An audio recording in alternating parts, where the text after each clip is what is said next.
Assalamualaikum warahmatullahi wabarakatuh. Perkenalkan diri, nama saya Muhammad Hamdani. NIM 12 Prodi Teknik Industri kelas 6B. Kali ini saya akan menjelaskan materi tentang navigating peer review. Oke, langsung saja pada materinya, yaitu what peer review. Jadi apakah peer review itu atau orang yang meninjau hasil dari artikel yang telah kita publikasi.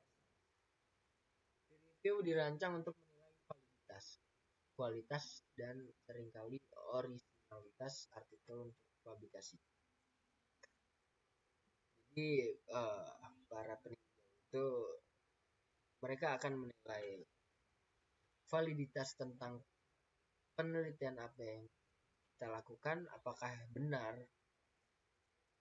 penelitian yang sudah kita lakukan, apakah menghasilkan data-data yang valid dengan kualitas serta originalitas yang memang kita sendiri yang membuat artikel tersebut, apakah kualitasnya baik atau tidak, serta originalitasnya terjaga atau tidak. Jadi tujuan utamanya adalah untuk mempertahankan integritas ilmu pengetahuan dengan menyaring yang tidak valid atau artikel berkualitas buruk. Jadi review atau peninjau itu bertujuan untuk mempertahankan integriti dari ilmu pengetahuan. Jadi setiap artikel itu kan pasti tidak semua artikel itu valid dan juga mempunyai kualitas yang baik. Jadi disinilah peran peninjau itu mempunyai peran atau andil yang cukup penting juga dalam mempertahankan integritas pengetahuan tersebut. Selanjutnya adalah why peer review is important. Di peninjau itu kenapa penting? Dia akan tentukan signifikansi dari temuan itu, maksudnya dia akan menentukan seberapa signifikansi dari temuan atau penelitian kita itu. Memastikan sebelumnya kerja dari penelitian kita diakui gitu. Meningkatkan kualitas makalah yang diterbitkan, mendeteksi plagiarisme.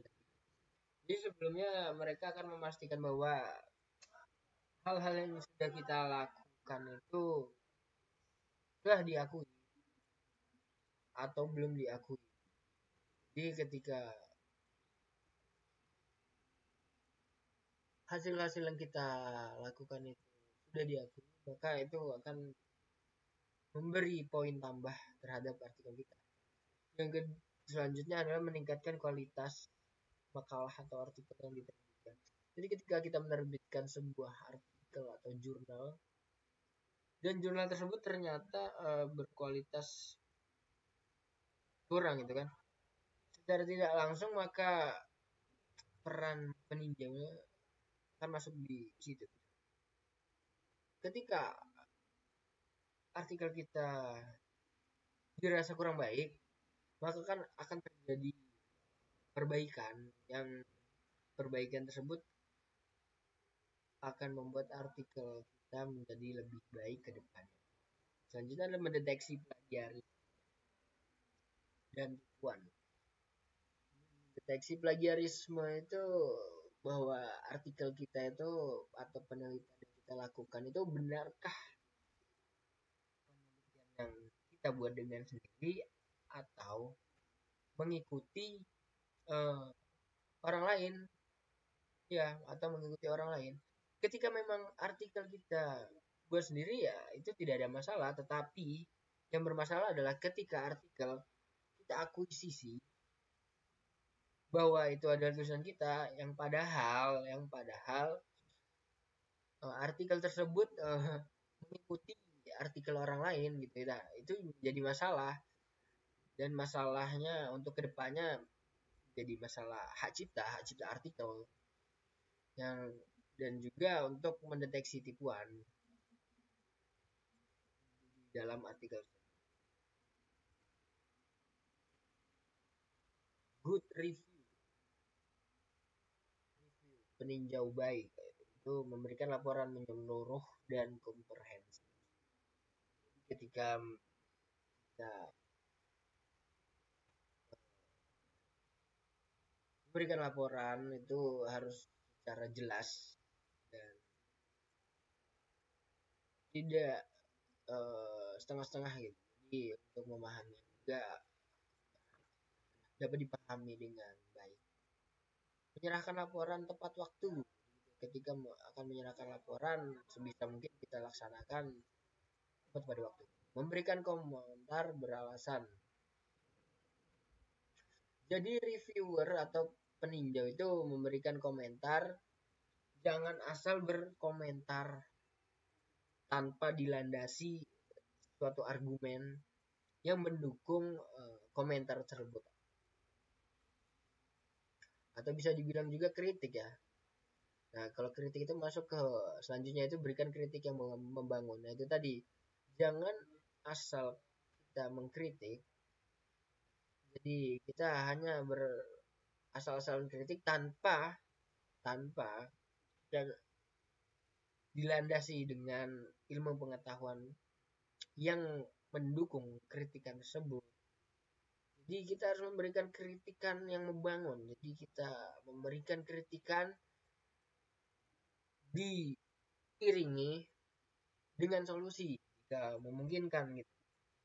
Jadi ketika kita memberikan kritik, kita itu sudah sekaligus menemukan jalan keluarnya. Apa yang harusnya dibenahi, apa yang harusnya diperbaiki di dalam artikel tersebut gitu. Dan selanjutnya menunjukkan objektivitas. Jadi kita menilai, jadi peninjau menilai artikel itu secara objektif. Jadi secara menyeluruh, tidak secara subjektif, jadi secara objektif. Karena jika objektif itu kan dia berfokus pada suatu pembahasan. Selanjutnya memberikan rekomendasi yang jelas kepada editor.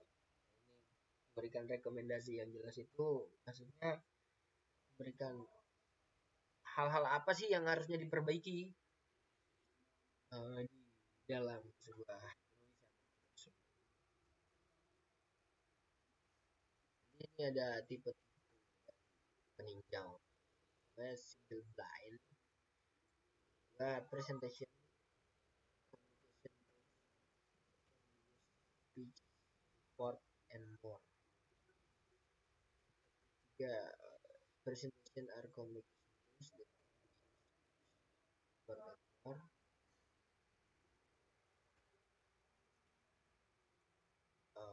for itu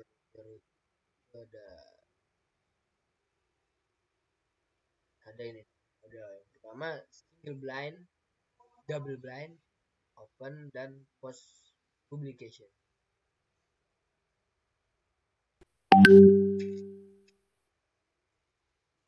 Selanjutnya prepare detail response. Kita harus menyiapkan detail dari respons terhadap teks kita. Jadi kita copy paste ya komentar dari peninjau dan ketik tanggapan Anda di bawahnya. Nyatakan secara khusus perubahan yang Anda lakukan dibuat untuk manuskrip, sertakan nomor baris halaman. Tidak ada pernyataan komentar diterima dan diubah sebagaimana mestinya. Berikan tanggapan ilmiah untuk komentar diterima atau bantahan yang Anda meyakinkan meyakinkan padat dan sopan jika Anda merasa pemeriksaan salah. Nah, ini menariknya di sini adalah ketika kita diberikan suatu komentar atau kritik, mungkin ya kita terima, namun ketika kritik itu sepertinya tidak sesuai dengan yang seharusnya kita berpikir bahwa ini komentarnya sebenarnya ini kurang tepat gitu, karena harusnya begini gitu. Jadi kita membalas tanggapan komentar tersebut juga dengan argumen argumen yang berlandaskan oleh penelitian kita juga, tetapi menggunakan etika-etika, yaitu dengan kalimat yang sopan dan juga dengan jelas gitu dan ringkas sebisa mungkin. Jadi peninjau itu akan memahami dengan jelas dan baik apa argumen yang kita sampaikan kepada para peninjau. Role and duty. Yang pertama, proses peer review didasarkan pada kepercayaan. Perusahaan penerbit sangat bergantung pada kualitas dan integritas mereka. Reviewer harus menulis laporan secara kolegial dan cara yang konstruktif. Peninjau harus memperlakukan semua naskah dengan cara yang sama seperti mereka ingin diperlakukan. Mau naskah orang terkenal, orang tidak terkenal, itu harus melakukan seolah-olah mereka membaca naskah biasa gitu.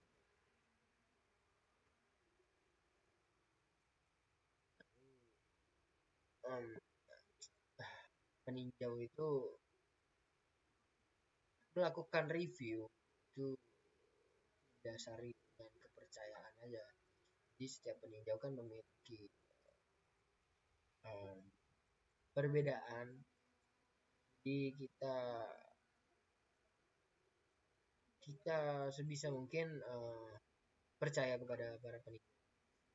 Dan kalaupun tidak sesuai kan toh nanti juga para peninjau itu akan berkomentar dalam teks kita. Jadi kita kan akan ada diskusi dua arah antara para penulis dan juga peninjau.